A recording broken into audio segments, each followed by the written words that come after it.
National security is traditionally measured by things we can physically track: fortified borders, standing armies, and massive warships projecting power across the ocean. That focus on physical assets led U.S. forces to intercept an Iranian cargo ship recently. Maritime data confirmed the vessel sailed from China, called out the Chinese government for conducting a rapid, highly classified nuclear arms race. This chart shows what the Pentagon is now tracking. It compares previous U.S. estimates of China's nuclear growth against the current, drastically steeper trajectory. Beijing is expanding its nuclear arsenal at its fastest rate in history, on pace to field roughly 1,500 deployable warheads by 2035.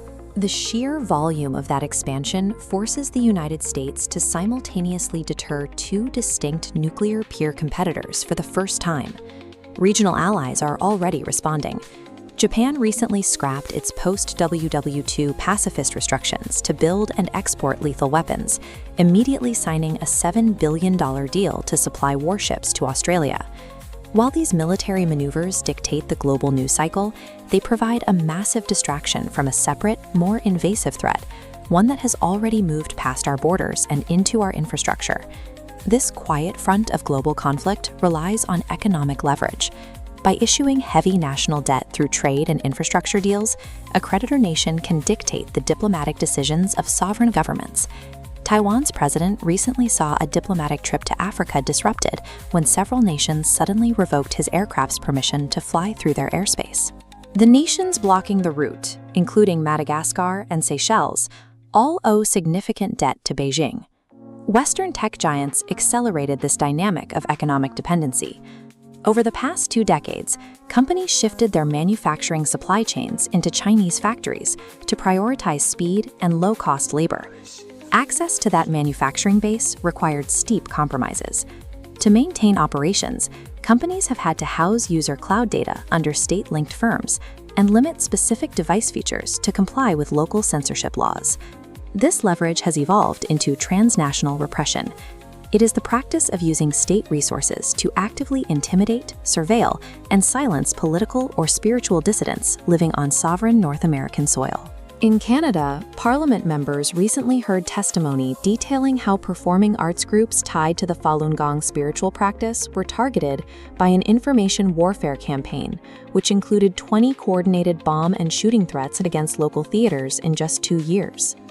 Deep economic entanglement with an authoritarian system carries downstream effects. Relying on their infrastructure for market growth ultimately imports their surveillance and compromises domestic sovereignty. The ultimate invisible threat exists as a tiny piece of hardware buried in our cities and homes, the cellular module. This schematic shows how they function. These chips act as independent communicators embedded inside routers, smart home appliances, and industrial equipment. They connect those devices directly to the internet, bypassing your local Wi-Fi network entirely. 2 Chinese companies, Quectel and Fibocom, currently control nearly half of the global market for these cellular modules. The vulnerability lies in the legal framework governing these manufacturers. Under Chinese law, domestic technology companies must explicitly cooperate with state intelligence services upon request. Embedding this hardware into domestic infrastructure presents 3 documented risks: unconsented surveillance through independent data transmission, hidden backdoor access into broader networks, and remote disruption of critical systems. This is an active vulnerability. Modules with unexpected built-in communication capabilities have already been discovered, embedded inside the heavy ship-to-shore cranes operating across United States port infrastructure. Modern conflict has successfully bypassed traditional military borders, planting strategic assets directly into the physical supply chain of Western life. Physical defense means very little if the digital infrastructure inside those borders is built with compromised components. Unified diplomatic statements from NATO and the deployment of new naval fleets in the Pacific are necessary responses to physical military escalation, but they only solve for the threats we can see. Securing the invisible front requires decoupling the supply chain.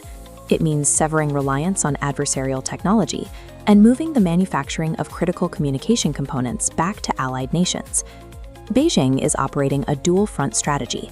They project traditional military intimidation across international waters, while leveraging corporate compliance to embed their hardware in our homes and cities.